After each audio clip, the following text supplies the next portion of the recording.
The air conditioning sputtered to silence at 8:17 p.m. I wiped sweat from my forehead, grateful for the quiet after a 14-hour workday. My fingers continued tapping code improvements to the network security protocols, a thankless job no one understood but everyone depended on. Then the voices drifted through the thin wall of the executive conference room. I hadn't realized anyone else was still here. She noticed the pattern again, said a voice I recognized as Ryland, our CFO. Third time she's flagged those pension fund movements, getting too close to the actual destination. I froze, fingers hovering above my keyboard. Martina built this entire infrastructure, replied Chairman Lennox, his distinctive baritone unmistakable. But she doesn't need to know what's in the basement, so to speak. My name in their mouths made my skin crawl. Agreed, Ryland said. Terminate her Friday, effective immediately. My stomach contracted into a tight knot. 6 years of my life. 6 years building their digital empire from nothing.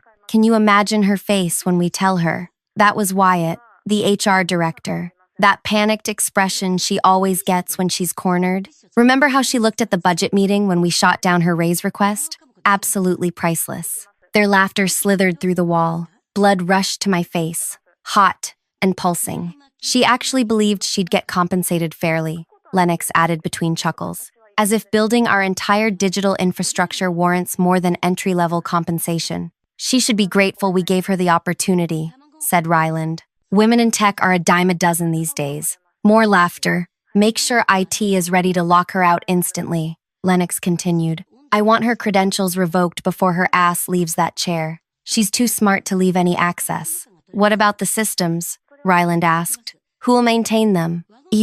That consultant. What's his name? Braxton? He's been shadowing her work. Says he can handle it for triple her salary. Worth every penny if it means we sleep better at night. My hands began to shake. I bit my lower lip until I tasted copper. 6 years watching them take credit for my innovations while systemically denying my advancement. 6 years building something that had grown too valuable, too essential, while remaining too female, too ethnic, too difficult to be properly compensated. What they didn't understand about the elegant system connecting their 16 global offices. It relied on a proprietary authentication protocol I'd designed from scratch. Every 60 hours, it required my unique key signature or would revert to its baseline state, a safeguard I'd implemented after they blamed me for their last accounting adjustment that wiped out 3 days of global transactions. A protective measure they'd mocked as hysterical and excessive, a measure that had saved their entire operation twice already.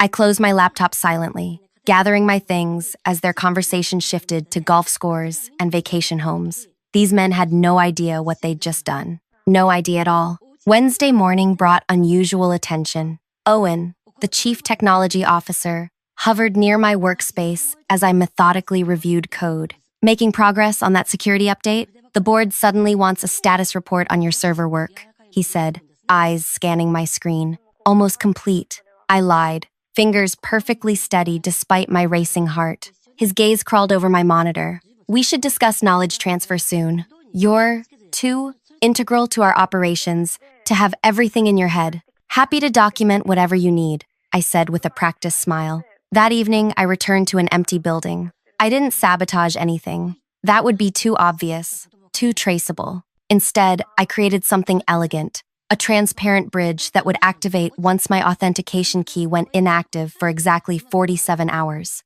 Not destruction, but revelation. A pathway that would direct their executive communications straight into governmental oversight channels. Thursday morning, the suspicions grew. During lunch, Asher, the IT director, appeared beside my desk without warning. Pulling long hours lately, he observed. Everything. Running smoothly? Rock solid, I answered, watching him study my face for reactions. The access patterns seem unusual. Data routing pathways have shifted since Monday. My pulse quickened. Had he noticed? Performance tuning, I explained calmly, reducing latency between departments. Technical enough to sound legitimate, vague enough to mean nothing. He nodded slowly. Just make sure any changes are approved. I can do that. That afternoon, 3 unfamiliar tech specialists arrived. They circled my workspace like vultures, whispering with executives, I verified my countdown sequence was undetectable, buried beneath legitimate security protocols. Friday morning, Lennox himself stopped by, unprecedented in all my years. "Heard you've been putting in extra hours," he said, leaning against my desk with forced casualness. "Dedication like yours deserves recognition." "Just doing my job," I replied, meeting his artificial smile with my own. At 4:15, I watched the executive team assemble. At 4:28, I quietly activated an irreversible sequence timer. At 4:30, I entered the boardroom when summoned. Wyatt began the termination with practiced solemnity. "Due to organizational restructuring, we must make immediate staff reductions." I remained silent, denying them the satisfaction of my distress. "Your system credentials," Owen demanded, thrusting a form across the table. Now, I surrendered my primary password but forgot to include the authentication key that maintained their precious partitioning. "Any questions?" Lennox asked, visibly unsettled by my composure. "Just one," I replied. "When did you realize I was the only one who truly understood how your systems worked?" Their smug expressions faltered. Security walked me out as I counted hours in my head. Not 24, not 36, but exactly 47 hours, until my absence triggered the protocol. Before we continue further with what happened next, thank you for staying with me through this journey. If you're enjoying this story of corporate betrayal and what happens when powerful men underestimate the wrong woman, please hit that like button and subscribe to hear more stories like this. Your comments mean everything. They let me know what resonates with you. Now, let's get back to what happened after I was escorted from the building that Friday afternoon. My name is Martina Ellis. I'm 34 years old, with degrees in computer engineering and network security. I grew up as the only girl in a house with 4 brothers, which taught me 2 critical lessons: how to stand my ground and how to hide my tracks. Both skills served me well throughout my career in male-dominated tech spaces. 6 years ago, I joined what was then a struggling financial services firm. Their digital infrastructure was a disaster. Outdated systems cobbled together through 3 hasty acquisitions, security vulnerabilities throughout, and integration problems causing weekly outages. I rebuilt everything from scratch, working nights and weekends while the executives took long lunches and longer vacations. The system I designed became the company's most valuable asset, a proprietary integration platform that seamlessly connected global offices while providing real-time financial tracking that competitors couldn't match. Client acquisition tripled, revenue quadrupled. The executive team received massive bonuses and bought vacation homes. I received a modest performance review, a 2% raise, and a company mug. When I approached Lennox about advancement opportunities, he explained that I lacked executive presence and suggested I smile more in meetings. When I proposed a technical advancement track, Ryland explained budget constraints while wearing his new Patek Philippe watch. Then came the pension fund irregularities. While updating security protocols, I noticed unusual transaction patterns, large sums moving through a series of accounts before disappearing off our tracking systems. I flagged it once, and Ryland explained it as standard financial management. I flagged it twice, and Owen suggested I focus on my assigned tasks. The third time, I documented the pattern more thoroughly, and now I knew where that had gotten me. Saturday passed peacefully as I hiked mountain trails, letting nature wash away the corporate toxicity. Sunday morning, I turned my phone back on to find 10 missed calls, 15 urgent texts, and 3 increasingly desperate voice messages from the executive team. Their final voicemail came from Lennox himself. "Martina, whatever's happening with the systems, we can make it right. Name your price. Call me immediately." Too late. The 47-hour window would close at 3:15 p.m. morning, would bring their reckoning. I hadn't leaked data. I hadn't planted false information.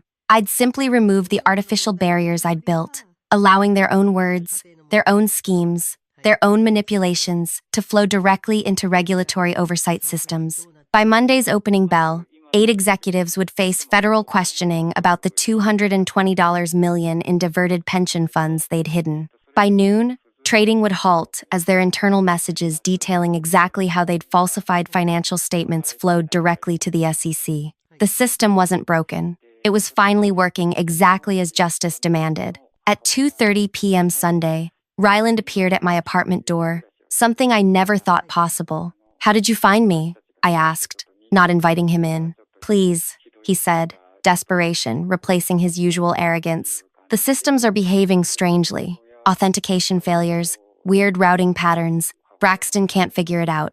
I leaned against the doorframe. That's unfortunate. We'll double your salary. Triple it. Just come in and fix whatever's happening. Outside, dark clouds gathered, matching my mood. You fired me, remember? With security escort and everything. A misunderstanding, he insisted, sweat beading on his forehead. Lennox spoke hastily. We need you. For a moment, I almost felt pity. Almost. It's too late, I said simply. His face darkened. What did you do to our systems? Nothing they weren't designed to do. Ryland's expression shifted from desperate to threatening. You don't understand what you're messing with. This goes higher than you know. I understand perfectly, I replied. I designed every byte of that system. Listen carefully, he said, lowering his voice. There are people invested in our operation who don't appreciate disruptions. People who can make someone like you disappear without questions. The implied threat hung between us. I felt a chill despite the summer heat. Are you threatening me, Ryland? I asked quietly. He straightened his expensive jacket. I'm giving you one chance to save yourself. Come in now, fix whatever you've done, and we can pretend this never happened. I'd need access to all systems, I said, watching his reaction carefully. Relief flooded his face. Absolutely. Full admin rights. Whatever you need. I pretended to consider his offer. I'll need time to get ready. No time, he snapped. Cars waiting downstairs. I grabbed my bag, deliberately leaving my laptop behind. As we rode the elevator down, Ryland made 3 calls, telling each person that I was cooperating. The black SUV waiting outside had tinted windows, and a driver who never turned to look at us. The board's assembled, Ryland said as we drove. Everyone's waiting. On a Sunday afternoon? I'm flattered. He didn't respond, just tapped frantically on his phone. When we arrived at the gleaming office tower, Braxton met us at the elevator. A man I'd only glimpsed briefly shadowing my work the past month. Tall, conventionally handsome, with the unearned confidence of mediocre men everywhere. Thank God, he said, when he saw me. The routing tables are rewriting themselves. Authentication protocols are failing. Everything's going haywire. I merely nodded. Show me. The executive boardroom had transformed into crisis headquarters. Laptops covered the polished table, cables snaking everywhere. Lennox paced while barking into his phone. Owen hovered over 3 IT specialists who looked close to tears. Everyone fell silent when I entered. Martina, Lennox said, relief evident in his voice. Thank you for coming. Whatever's happening, we'll make it right. I checked my watch. 3:07 p.m. 8 minutes until the authentication key required renewal, a deadline they didn't know existed. Let me see what's happening, I said, sliding into a chair. They gave me access to a workstation. I typed commands slowly, watching system diagnostics while the executives hovered behind me. The protocols were exactly as I'd designed, counting down to the moment when the barriers would dissolve. Well? Owen demanded after 3 minutes of silence. What's wrong with it? Nothing's wrong, I said calmly. The system is behaving exactly as designed. Then why is everything failing? Braxton asked, peering at my screen. It's not failing. It's resetting to its natural state. Lennox pushed forward. What does that mean? Speak plainly. I checked my watch again. 3:12 p.m. It means in about 3 minutes, all internal communications from the executive level will begin routing externally as well as internally. The room went silent. What communications? Ryland asked, his voice suddenly hoarse. All of them. Every email, message, and voice transcript from the executive suite for the past 6 months. I stood up from the computer, including discussions about pension fund diversion. Lennox's face drained of color. You can't. I already did. I cut him off. The authentication protocol requires my key signature every 60 hours. I shortened it to 47 after termination, knowing you wouldn't discover the discrepancy in time. Stop it, Owen commanded. Now. I can't, I said truthfully. It's irreversible once initiated. Even if I wanted to help, which I don't. Braxton pushed me aside and began typing frantically. There must be an override. There isn't, I said. I designed it that way after you blamed me for your last accounting adjustment. Ryland grabbed my arm. Listen to me. Fix this, and we'll give you anything. Board position. Name your salary. I pulled away from his grip. You should have thought of that before you decided I was disposable. 3:14 p.m. The executives began shouting over each other. Pull the servers offline. We can't shut down global operations. Call legal. Destroy the hard drives. I walked toward the door, but two security guards blocked my exit. You're not going anywhere, Lennox said, voice quivering with rage. Not until you stop this. That's kidnapping, I pointed out calmly. It's national security, he countered. What you're doing is terrorism. I laughed, actually laughed. Exposing your financial crimes isn't terrorism. It's whistleblowing. 3:15 p.m. My phone vibrated in my pocket. The countdown had reached 0. Alarms began blaring from multiple computers. Red warnings flashed across screens. Braxton cursed loudly. What's happening? Lennox demanded. Authentication failure, Braxton read from his screen. Protocols reverting to baseline. Partition walls dissolving. English, Ryland shouted. I answered for him. It means your secrets aren't secret anymore. The next 4 hours were chaos. IT specialists cycled through increasingly desperate measures, while executives pulled me into interrogation after interrogation. None of it mattered. The system now operated as originally designed, without the artificial barriers I'd created to protect their compartmentalized information. By 7 p.m., the first regulatory flags had appeared. Automated systems at financial oversight agencies detected unusual data patterns, the very pension fund movements I'd flagged 3 times. At 8 p.m., Lennox received a call that drained the remaining color from his face. The SEC has questions about our pension management, he told the room, after hanging up. They've received concerning information. All eyes turned to me. I told you, I said calmly. I didn't leak anything. Your own communications did. That night, they kept me in the building against my will. 2 security guards outside the glass-walled conference room, where I sat for hours. They brought in lawyers who alternated between threatening federal charges and offering millions in hush money. None of it mattered. The system continued its methodical exposure of 6 months of executive communications. Past midnight, Lennox entered alone, looking decades older than he had the morning before. You don't understand what you've done, he said, slumping into a chair across from me. I understand perfectly. There are people involved in this who won't just accept exposure. Dangerous people. Then you shouldn't have involved them in pension fraud, I replied. He rubbed his face. It wasn't supposed to be permanent. We needed liquidity during the pandemic. The plan was to replace the funds once markets stabilized. Tell that to the retirees who depend on those pensions. We were protecting jobs. You were protecting bonuses. I corrected. I saw the compensation packages approved the same week you diverted the first 40 million. His expression darkened. You think you're clever, a hero exposing corruption, but you're just a vindictive woman who couldn't handle rejection. I leaned forward. Rejection? You stole my work for years, took credit for my innovations, paid me a fraction of my worth, then planned to discard me because I noticed your crimes. This isn't about rejection. It's about justice.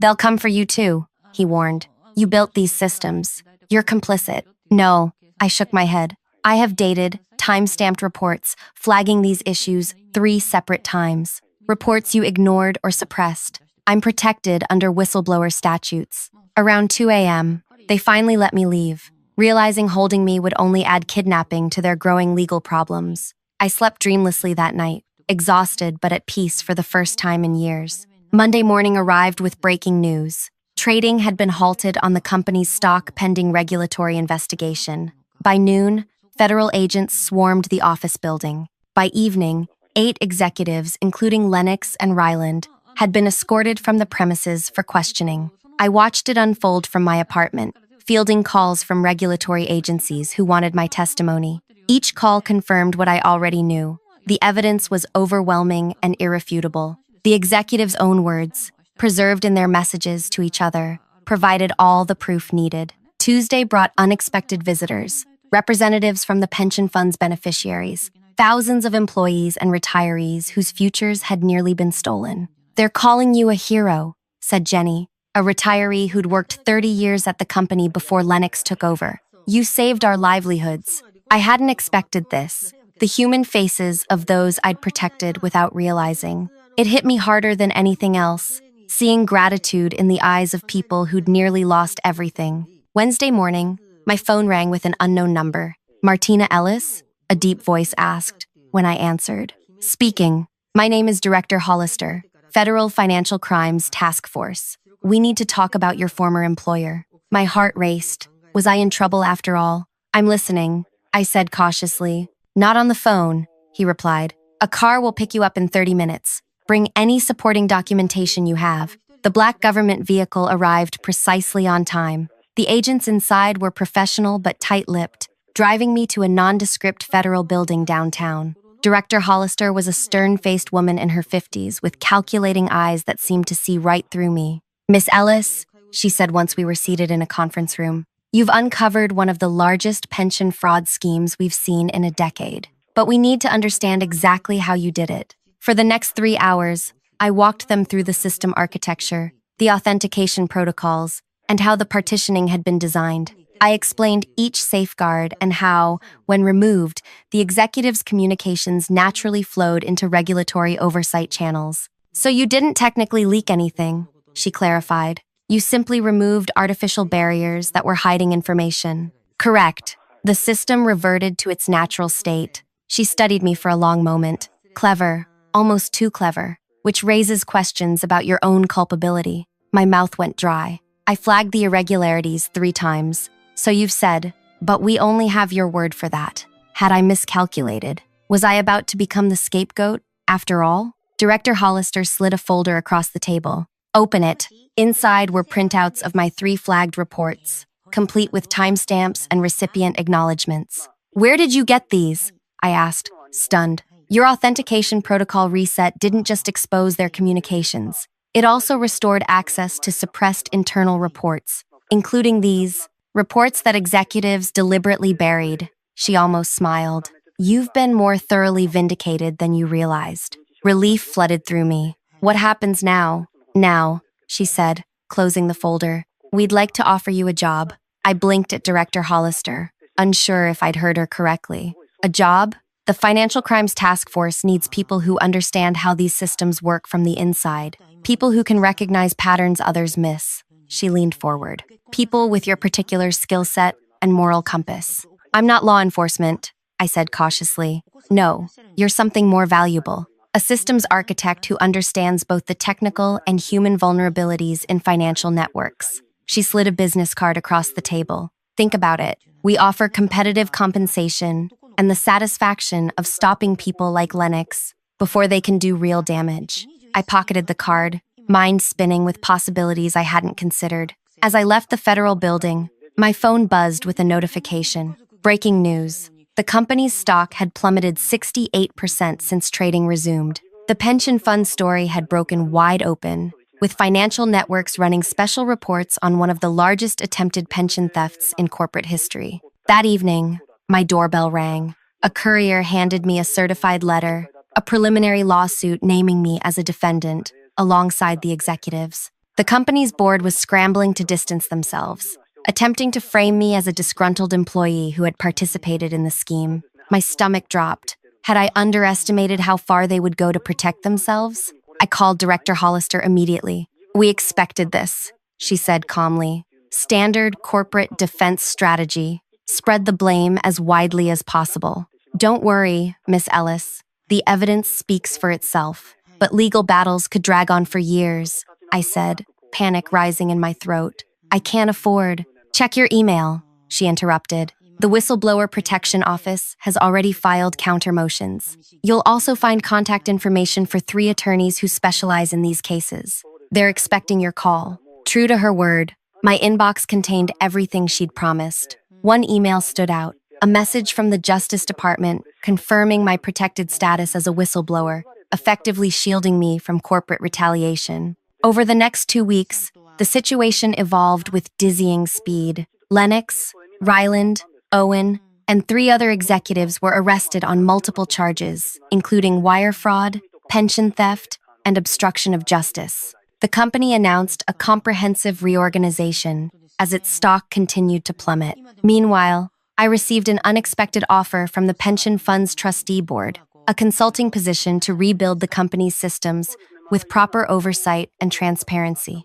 The salary was triple what I'd made before, We need someone who understands both the technical landscape and the ethical imperatives, explained Trustee Daniels during our meeting. Someone the employees and retirees trust. I considered both offers carefully. The federal position offered the chance to catch other corporate criminals. The trustee position meant rebuilding something broken into something better. 3 weeks after that fateful Friday termination, I sat in a cafe across from my former workplace, watching employees enter through the revolving doors. Many faces looked uncertain, worried about their futures now that the leadership had imploded. My phone rang. Jenny, the retiree who'd thanked me. "Have you seen the news?" she asked without preamble. I hadn't. She directed me to a financial news site where the headline made my coffee go cold. Former CFO found dead in apparent suicide as pension fraud investigation widens. Ryland. I felt a complex mixture of emotions. Shock.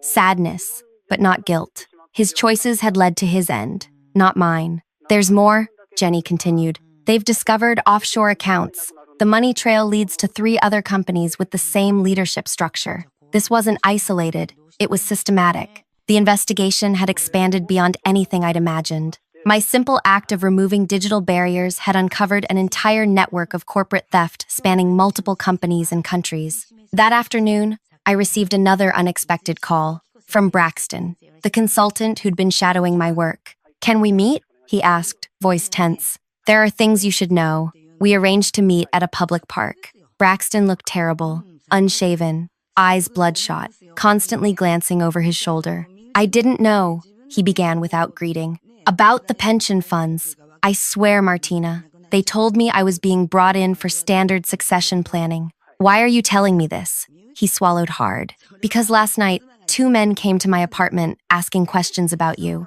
about what you might have seen beyond the pension accounts." A chill ran through me. "What men?" "They didn't introduce themselves," he said bitterly, "but they knew things, details about the system architecture that weren't public. They were professional, scary professional." "What did you tell them?" "That I knew nothing, which is the truth." He leaned closer. "Martina, this isn't just about corporate fraud anymore. The government contracts, the overseas connections. I think you've stumbled onto something much bigger." I contacted Director Hollister immediately after leaving Braxton. She arranged protective surveillance without hesitation. "A precaution, not a cause for alarm," she assured me. That night, I couldn't sleep. Had I truly understood what I was exposing? Or had I simply pulled one thread of a much larger tapestry? The next morning brought clarity in the form of a front-page newspaper story. Financial fraud investigation uncovers links to international money laundering operation. The article detailed how my whistleblowing had inadvertently exposed connections between the pension fraud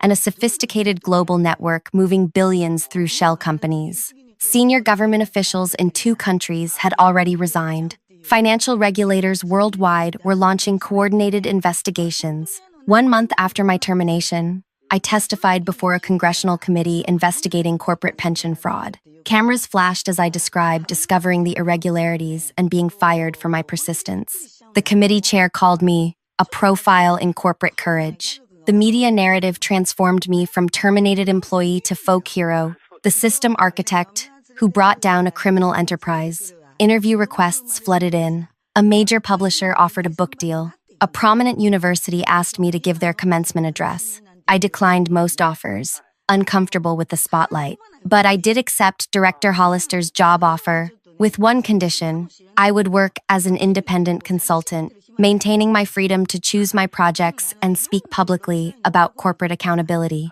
6 months later, I stood in a federal courtroom watching Lennox and the remaining executives enter their guilty pleas. Their expensive suits had been replaced with subdued business attire, their arrogance with defeated expressions. When Lennox glanced up and saw me watching, something flashed in his eyes, recognition that his downfall had come not from a grand conspiracy or sophisticated sting operation, but from a woman he'd underestimated. A woman he'd laughed about firing while planning to steal from thousands of innocent people. The judge's sentencing was unsparing. 15 years for Lennox, slightly less for the others. Financial restitution in the millions. The complete dismantling of their personal wealth. The court views these crimes with particular severity, the judge stated. The defendants abused positions of extraordinary trust to enrich themselves at the expense of working people who spent decades building this company. As Lennox was led away in handcuffs, he stopped briefly beside me. "You've destroyed everything," he said, voice barely audible. I met his gaze steadily. "No, you did that yourself. I just removed the barriers that hid it." That evening, I visited the company's headquarters. My first time returning since being escorted out. The building looked the same, but everything inside had changed. New leadership, new protocols, new transparency measures that ensured no one could ever again divert funds without multiple levels of oversight. The system I had built now served its true purpose, protecting the financial security of thousands rather than the criminal activities of a few. My revenge wasn't in destroying something, but in restoring it to what it should have been all along. In my new office at the Financial Crimes Task Force, I kept a single memento from my previous job, the company mug they'd given me, instead of a proper raise. Inside it, I placed the business card of the federal prosecutor, who had thanked me for my courage. Not everyone gets to see justice served so completely in their lifetime. Not everyone who stands up against corruption lives to witness its unraveling. But that day in the courtroom, watching those who had dismissed me face the consequences of their actions, I realized the most powerful revenge isn't destruction, it's restoration. Setting things right, creating systems where truth can't be buried and exploitation can't be hidden. If you've ever been underestimated, overlooked, or pushed aside by those who thought their power made them untouchable, I hope my story gives you strength. Sometimes justice requires simply removing the artificial barriers that hide the truth. If you found value in this journey, please hit that like button and subscribe for more stories of corporate accountability. Your comments mean everything. They remind us all that speaking truth to power matters, even when the cost seems too high. Remember, the most dangerous person in any room isn't the one with the most authority. It's the one with the most integrity.